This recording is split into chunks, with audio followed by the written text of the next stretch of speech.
you have paper? All right, so we got about 23 people. I think that's good enough. Let's rock and roll. I'm going to start the video now. Behold Hey. the magic. Yeah, behold, the magic is about to begin. Okay. Hey, YouTube, this is Peck Tech, and I'm here with my good buddy, Keifel. And we've been talking for a while about reviewing movies together, maybe doing a show to review movies together. But the thing that's always gotten in the way is having time. Actually going to the movies. And actually time to go to the movies, and then to edit it and put it out and all that stuff too. But so tell me a little bit about yourself. You're from Trinidad. Yes, I am from Trinidad. Trinidad is the most southerly isle of the Caribbean, so it's all the way down to the bottom. If you think about the Caribbean, it's an inverted C. So Cuba and Jamaica and Haiti are all up top, and Trinidad's all the way down at the bottom. On a clear day, you can see the coast of Venezuela.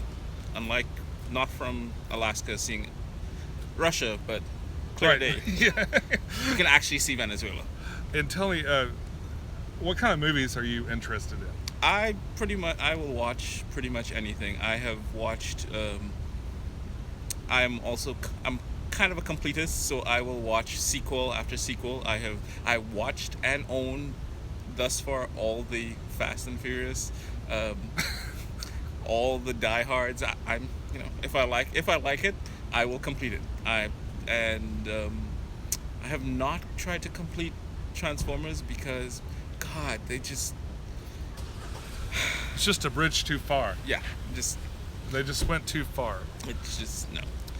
I would actually rewatch episodes 1, 2, and 3 before I would watch the last Transformers movie. Yeah. I fell out of love with that almost as quickly as the third one came out. I think they lost me probably on one, but I could tolerate. I thought, maybe it'll get better, and it got worse. There's a guy that I watch. I think he has a YouTube channel, but he talked about this thing called Bayhem. Yeah. That how Michael Bay makes his movies, and it's just throwing as much stuff as possible at the screen, and then and hope it sticks. Yeah. And it works sometimes, but Transformers, there's too much compositing, so there's too much going on, so you actually just lose, your eyes don't know where to focus. Yeah, you can't keep up with it. You can't visually keep up with, which is probably why John Wick and the sequel John Wick 2 has been so successful, because it's Keanu doing everything. There's some CG, but Right. It's probably explosions, but all the gunfights, all the fights are Keanu fighting. So Right. It's like you can track it with your eye, and it's just like, oh, that's kind of cool. Very cool. So, but we're here. We just saw Baby Driver, Which was awesome. and so your first impression was like mine. We really liked it, right? Yes, I love it. I love Edgar Wright. He is awesome. The Cornetto trilogy, probably one of my favorites. Yeah. And the concept of him doing something without Simon Pegg and Nick Frost was kind of like, okay, I'll give it a shot. Yeah, it's worth a try, right? Yeah. The soundtrack. One of the things that makes this movie is the music. The soundtrack is amazing. It is my favorite soundtrack since League of Extraordinary. No, wait, that's wrong. The Guardians of the The Man from U.N.C.L.E. Okay. The Man from U.N.C.L.E. was my favorite soundtrack up until this movie. I believe. I'll have to sit and listen to it all again. It's very.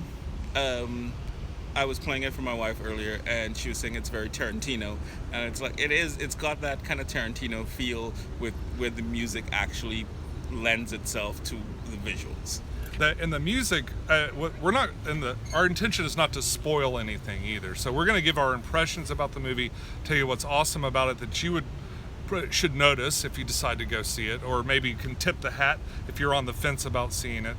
But I can tell you this, music gave this movie a really stylized feel. Yep. It was completely integral to the story. It was a part of the story. It was a character in itself. Yeah.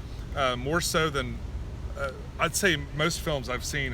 The music was definitely. Actually, I like that. The music was one of the characters. It starred and it carried that film. Yeah. It really did. I mean, without the musical element, there would be no Baby Driver. Yep. Yeah. the syncopation. Whoever scored that, well, not scored, well, yes, scored because Yeah. the part of the what is that? I'm gonna mention the thing I learned in my film class about diegetic and what is that? The sound that you hear in the movie that characters are hearing. There's a name for that, and Oh. then there's sound that they don't hear, which is yeah. Never mind. I took one film class. Yeah, one film class, and you're off on a tangent about words I don't know. Yeah. Okay.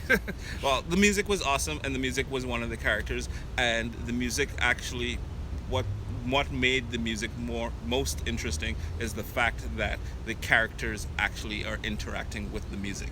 Yes. It's not like only for the audience. This is it is part of what drives the title character. Yeah, and they, what's great, I thought the exposition in this was really, really well done. I mean, you don't have any, I mean, you know exactly what's going on, but it's given to you in these little small bites that make sense. Yep. Very digestible. I mean, you're right there in his shoes before the movie goes too far. Yeah, and the thing about it is that it's one of those movies. You know, some of these movies kind of drag a lot of the like, summer tentpoles. Although this is not definitely what you'd call a summer tentpole, but Right. a lot of these movies just drag on and on. This was just like, it's been an hour and a half.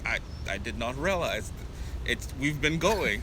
Well, oh yeah, I know. I mean, that movie flew by. I mean, it's just like that, the tempo of the music and the fact that they included music and everything. It just made it a really quick movie, which goes along with the Getaway Driver theme.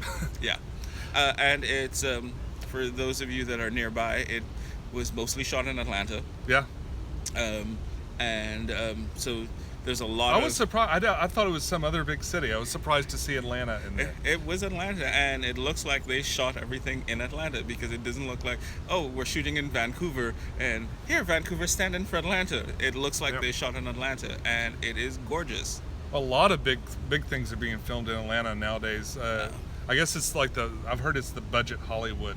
Yeah, the Georgia Film Company, they have been pushing that. There's a lot of television that's The Walking Dead basically has benefited from that. Right. But before The Walking Dead, there was Archer. Uh-huh. Archer is basically an Atlanta-based production. Really? The Yep. cartoon Archer? Yeah. Really? Yep. It's the audio is recorded in Atlanta, I believe, and all the animation is done by studios in Atlanta. Now, the other thing about this film too is it had kind of the feel of those British gangster movies, maybe Yep. The Lock, Stock, and Two Smoking Barrels. Yep. All that same kind of dark humor and edginess to it. Yep. But it was for us. It yeah. was. Yeah. It's not like. It has you. It's a cerebral feel without being. Oh my God. What am I thinking about now? Yeah. Without trying to be too artsy, but it is Edgar Wright. There's the same guy I was talking about the Bayhem thing. Yeah. Talked about how Edgar Wright does comedy, and why Edgar Wright comedies are basically so much better and actually funnier. Yeah. Because you're in on the joke. The joke is visual. A lot of the time, the joke is visual, as opposed to as he pointed out, a lot of American movies. The joke is a lot of people talking. It's like fast talking and trying to get you to keep up. So, his ability to tell visual comedy lent itself to his ability to tell a visual, like an action movie. I know, and that kept it from being like a really goofy ha-ha kind of moment. It's more like, oh. Yeah. Yeah. This is definitely one of these that I will own. Yes. Oh, definitely. Yeah. This is rewatchable a couple of times because I'm sure there are things that I missed. And if you are a fan of fast sexy driving, see this movie. So much better than any Fast and the Furious. Yeah, okay, fine. So much better. Actually, it's not up there with Ronin, but close. Okay, I'll give it that. So it's a really great movie. I think you guys will enjoy it if you give it a chance. And I don't guess I have much to say about it. I can't say too much without spoiling it. No, I think we missed something about going 3 movies downtown. or shooting TV. I think somebody from Atlanta might have mentioned. Oh yeah. I'm not sure. I might have missed that. Oh yeah. I've got my lens on, and it's kind of hard to see the comments. Like, plus I don't have my laptop out like I usually do. You have the other phone. We're just out in the park. Oh yeah. I can't connect that right now. So. Be that way then. I'm just gonna be that way. So, thank you guys for joining us. All right, we're gonna keep this kind of short. Yeah. I think now we're gonna do something probably with lights. Actually, Eventually, I can't see you too well, Keifel. Lean in here. I want. Look at his beauty. He's so beautiful. would you watch it again? Yes. Yes, I would definitely watch it again. I would own yeah. it.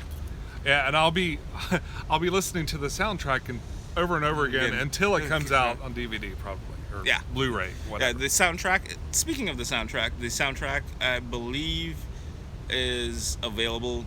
It's out now. There are 30 tracks on it, and it starts with the John Spencer Blues Explosion. It starts with this first song that's in the movie, and it ends with what is basically a remixed version with Danger Mouse, Run the Jewels, and Big Boy from Outkast doing a sort of a take their riff on the original track. So soundtrack is awesome. There's a ton of stuff in there. Queen, Beck, T-Rex, Martha and the Vandals. It is awesome. It's also, yeah, and I'm always watching for product placement, and I was expecting a big car commercial with this. Nope. It was more of an iPod commercial. Yeah. Oh my God. than anything else. Original iPod Classic, the iPod Mini, one of the first of the Square Nanos. Oh my God. Yeah, there are a lot of iPods in that. He had almost as many iPods on him as he had sunglasses. Sunglasses and cassette tapes. And cassette tapes, yeah. And the, gosh, you know, but other than that, I mean, there was nothing like really in your face as far as trying to sell you things. Well, Octane, I'm going to guess that Octane in Atlanta. Is that a real place? I think it. Hold on. Let's find out. You Google that. So, the acting was really well done. I thought everybody did a really great job. It was very believable performances. Nobody does batshit crazy like Jamie Foxx. Yeah, Jamie Foxx was terrifying.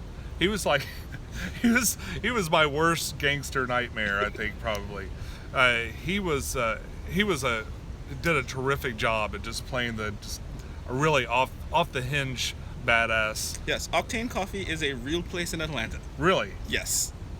Okay, so a little bit of a commercial for them. Yeah, but that is awesome. There are multiple locations in Atlanta. All right. So now you know. Big shout out for Octane Coffee. There we go. Right there in the middle of Baby Driver. Yep. Well, folks, I think we're going to wrap it up. I want to keep this one short. If you like this video, be sure to like, comment, and subscribe. And let me know what you think. If you want more movie reviews, you want some edited movie reviews, would you enjoy that sort of thing from me? Oh, somebody from Dubai and they love your videos. Oh, thank you. Thank you. There you go. Maybe All that's over my the job, my new job. I'll just read your comments. Yeah, you can see. I'm like blind and I can't see anything anyway. I'm like, oh, thank you, Florida. Oh, there you go. But I'm at a better angle and more fish stuff. More fish stuff. Well, Yeah. there'll be more fish stuff coming up. You can review Finding Dory. Yeah, Finding Dory. That'll be the next one. In fact, folks, I've already shot the video for this weekend. If you tune in Sunday, the subject is sneaky fuckers, and it's all about fish, subdominant males that find ways to get with the females without the alpha males figuring out what's going on. So, sneaky fuckers this Sunday, and I'm not going to call it that because I don't want to get. I'd like to monetize the video, okay? I just said it. So there'll be that's coming up this Sunday.